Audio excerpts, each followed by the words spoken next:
Welcome back to Creative Endeavoring. So, in the last episode, Your Creative Instruments, we got a little personal and had a conversation about why I chose to spend so much time talking about your brain, your subconscious, perception, and all of these different mechanisms when this is technically a podcast about creativity. And if you listen to that episode, then you know that we're going to spend the next several episodes exploring the different layers of the nervous system, which is your creative instruments. There's a lot to unpack here, and so just a quick reminder that the episodes build on one another. So if you haven't at least watched episode 5, The Perceiver, you might get a little lost. So I highly recommend watching this series in order. Okay, so let's begin. In episode 5, The Perceiver, we touched on something really important that we're going to be diving deeper into on today's episode. We talked about how your brain is constantly predicting what's going to happen next and how those predictions influence your perception. And then we talked about that moment where a familiar thought or pattern still comes up, but instead of immediately following it or getting pulled into the thought, you noticed it. We introduced the perceiver, and now we're going to take a step back and ask ourselves, what exactly am I noticing when I become aware of that pattern or that thought? Because that thought or reaction didn't come out of nowhere. Something about the situation was interpreted a certain way, and your brain got there quickly before you even realized that you were interpreting anything at all. And this is why two people can experience almost the same exact situation and have completely different perceptions and reactions to it. And it's also why you can consciously look at a situation and think, I know I'm okay, while your body seems to be responding like something is absolutely not okay. And this is where we start getting underneath perception and looking at what happens between an event and our response to it. Because before you consciously arrive at the thought or the emotion or the reaction, your brain and nervous system have already been processing information, okay?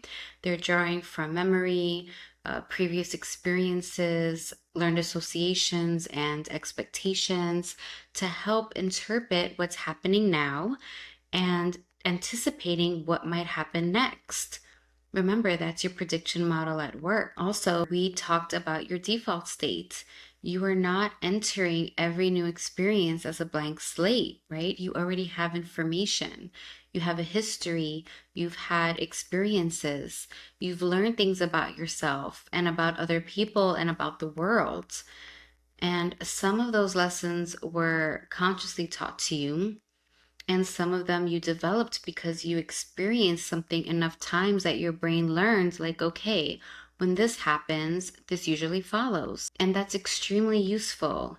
Your brain needs to recognize patterns and anticipate. Prediction is not something that we're trying to eliminate here.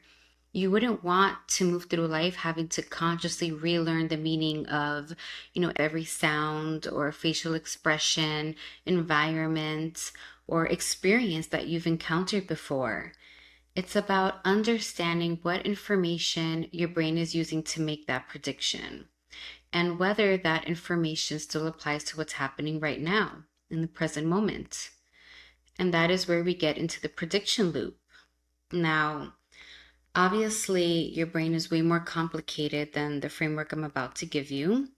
I am simplifying this because my goal isn't for you to finish this episode knowing a bunch of neuroscience terminology. I want you to be able to recognize the mechanism when it's happening in your actual day-to-day life. Okay, so I'm basically giving you the cliff notes.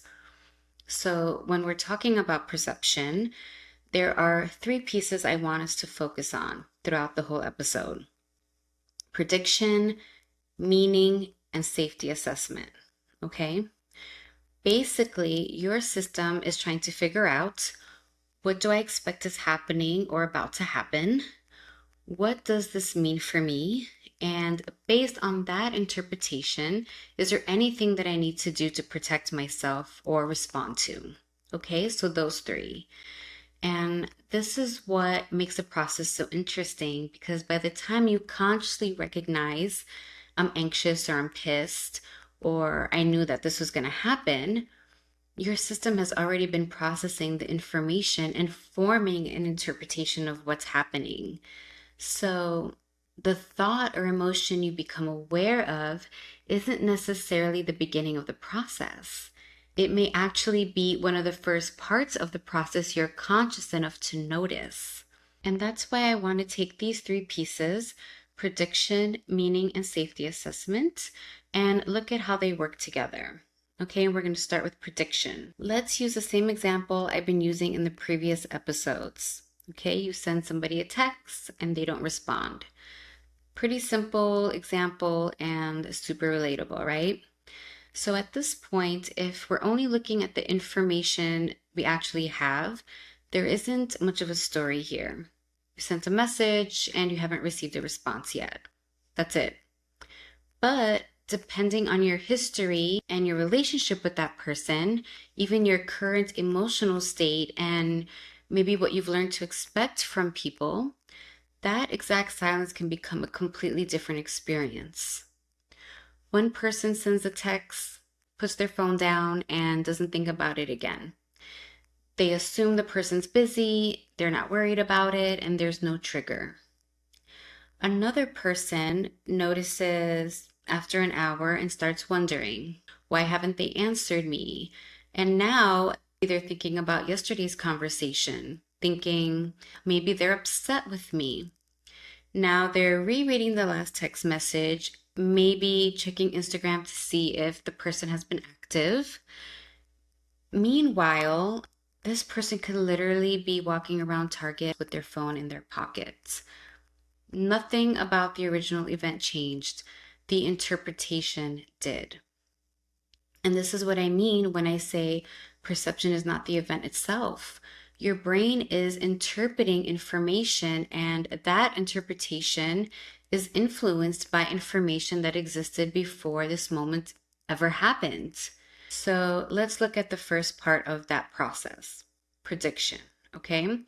When I say your brain is predictive, I don't mean it's sitting there psychically predicting your future.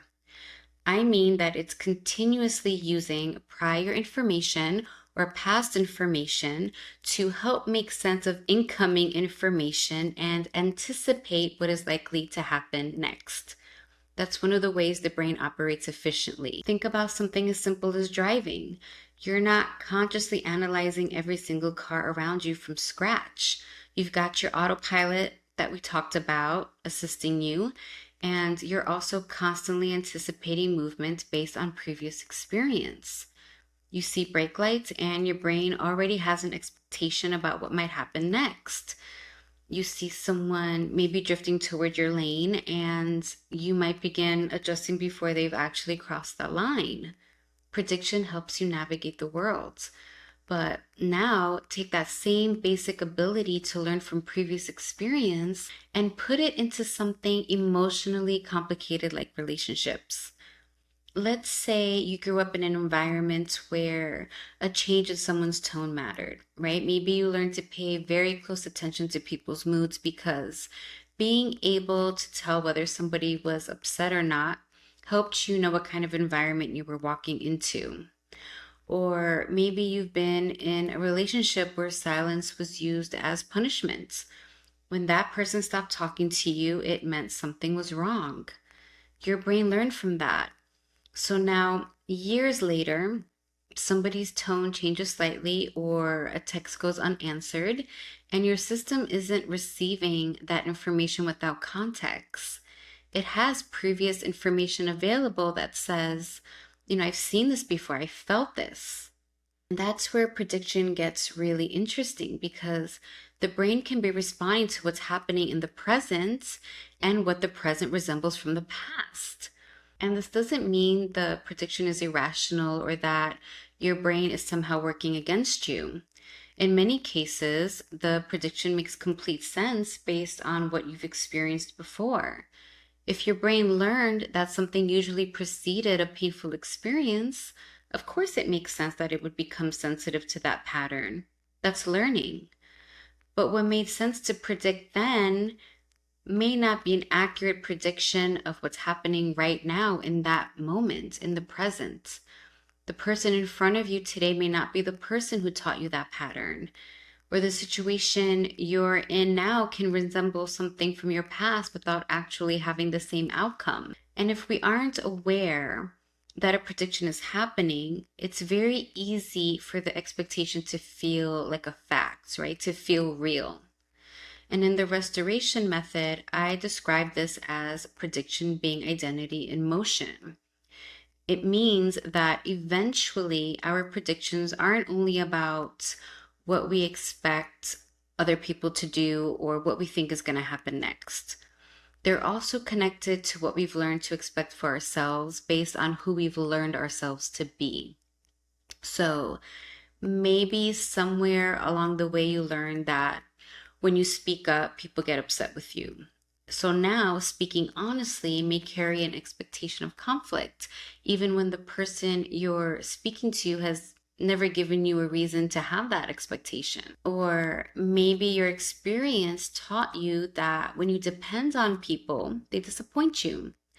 Over time, you become extremely independent and think, this is just who I am. I handle everything myself.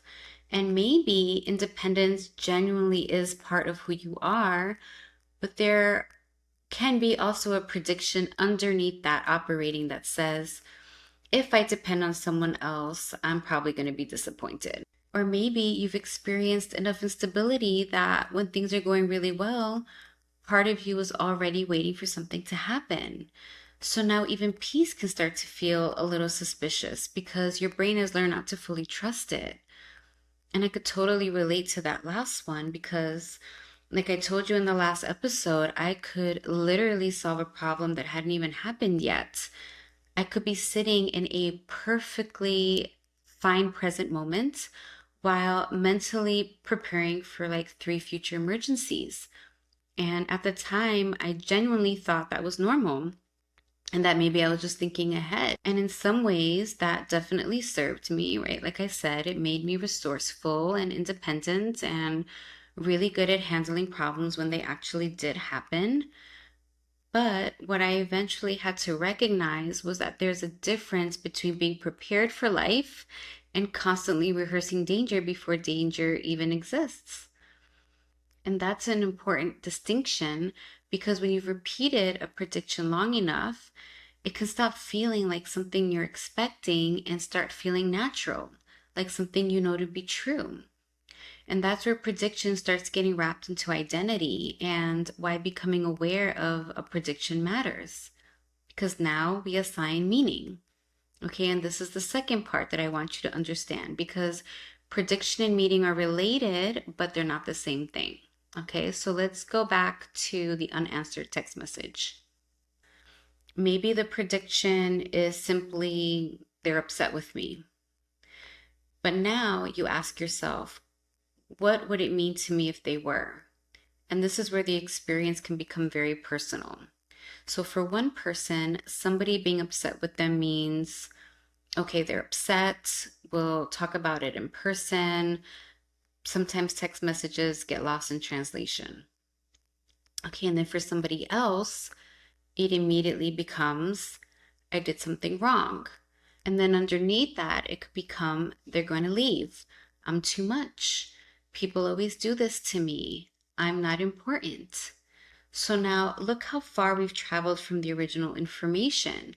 The original information was, there's no text back on my phone.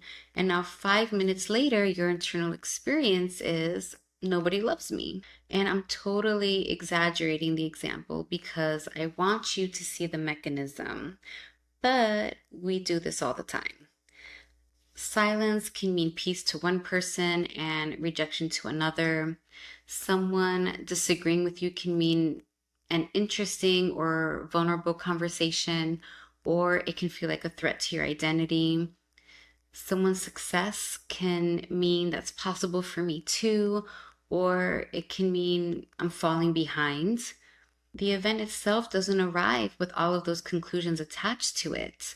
we participate in creating the meaning.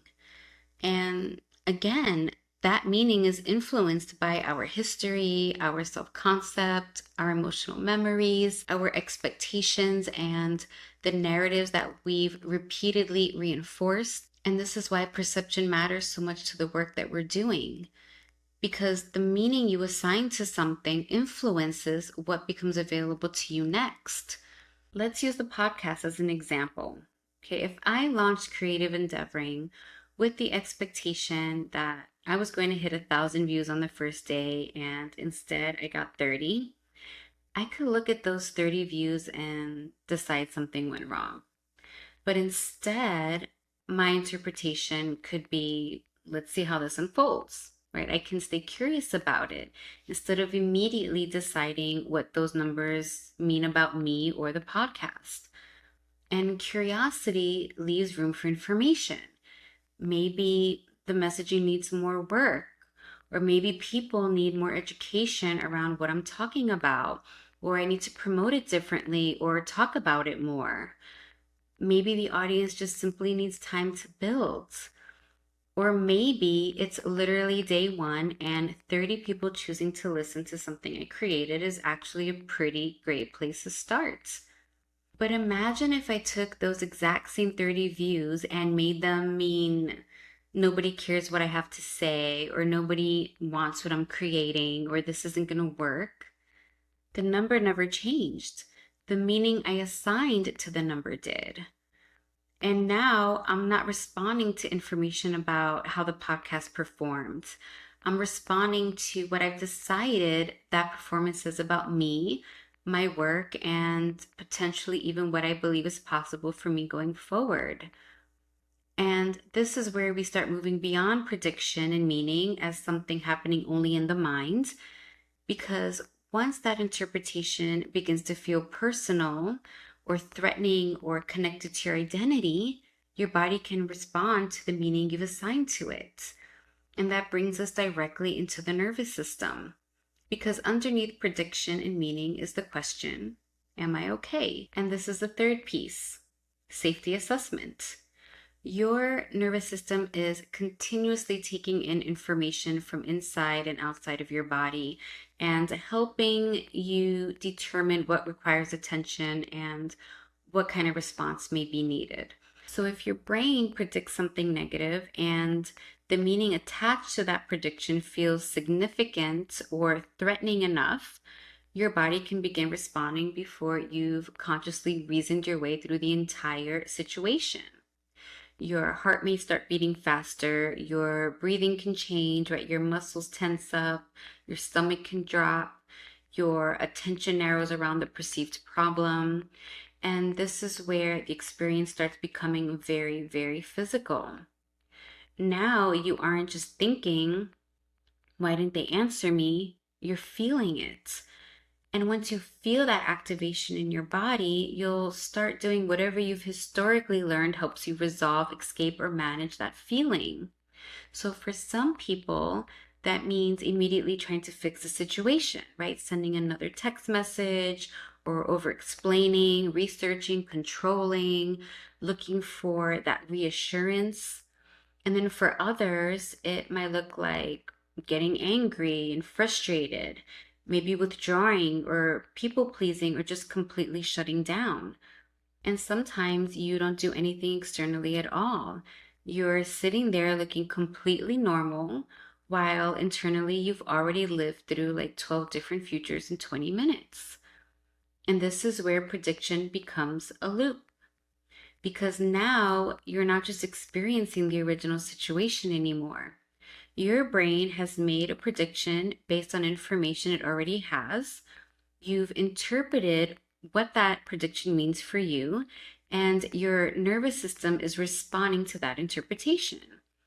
Then you start making decisions and behaving from that state.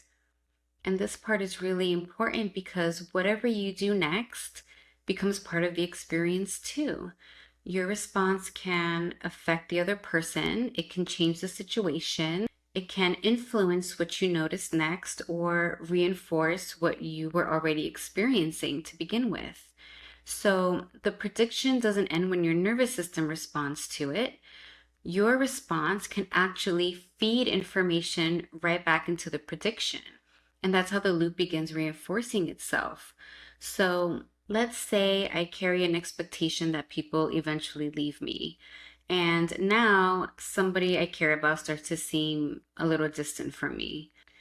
My brain notices that distance, and because it resembles a pattern I already know, it starts predicting rejection and assigning meaning to what I'm seeing, that something is wrong and that they're pulling away. So now my body becomes activated, and from that state, I might become hypervigilant without even realizing it. I'm paying attention to every little change in their tone. I'm looking for reassurance, analyzing things I probably wouldn't normally analyze. Or I'm trying to control the situation because I want to know that everything is okay.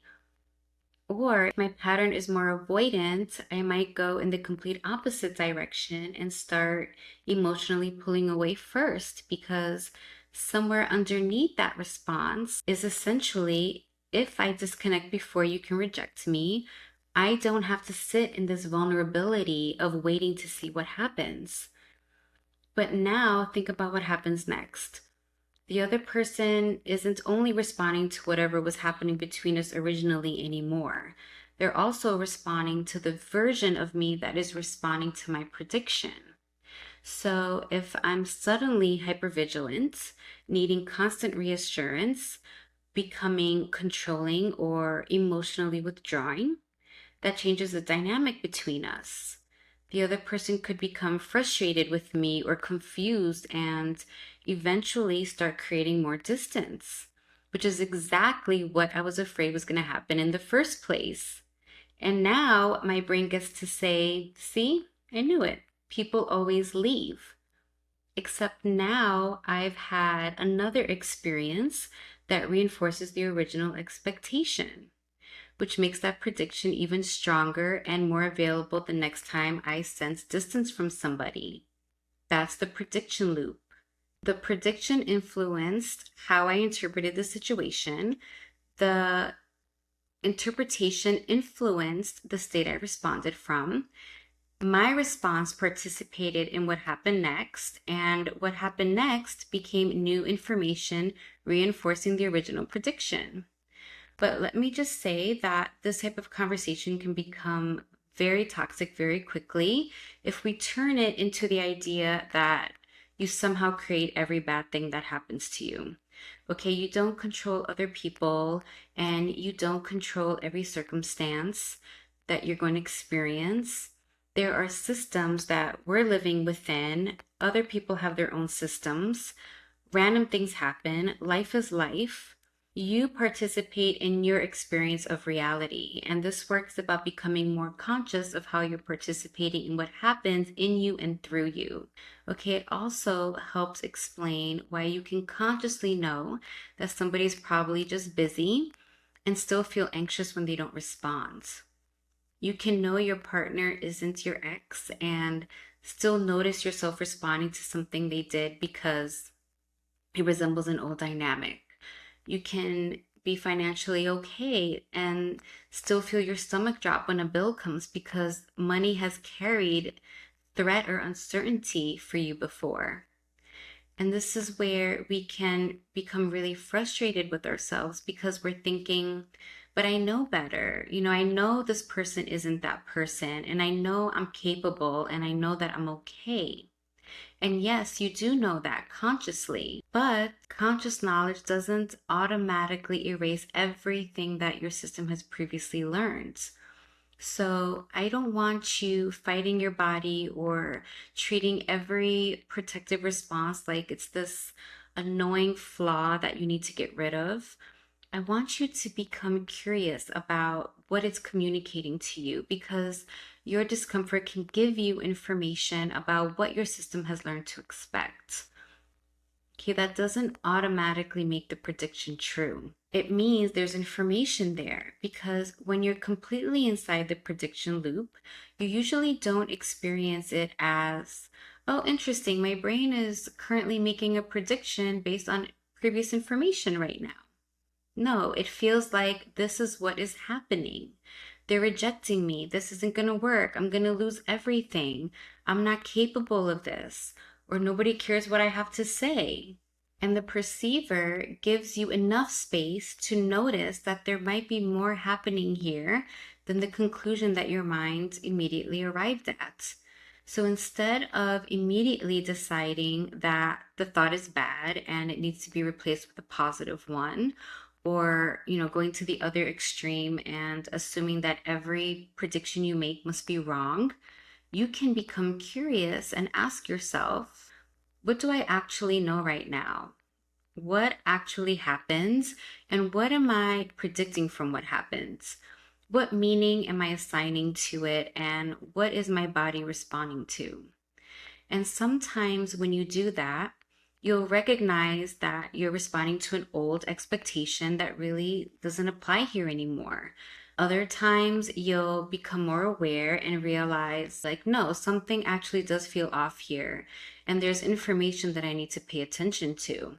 That's the point. The perceiver isn't there to convince you that everything is safe and wonderful. It's not there to make every uncomfortable thought disappear. The perceiver allows you to see more clearly. And the more clearly you can see what's actually happening versus what you're predicting might happen, the more choice you have in how you respond. The goal of everything we're about to learn isn't for you to start micromanaging your biology or like obsessively analyzing every reaction you have.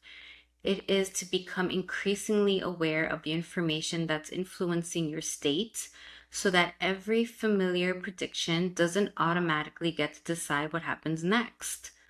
And this week, when you notice yourself having a strong reaction, especially when you catch your mind 10 steps ahead of the information you actually have, get curious about it and ask yourself, what actually happened here?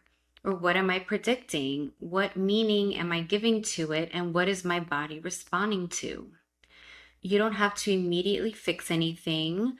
You don't have to regulate perfectly or turn the thought into an affirmation.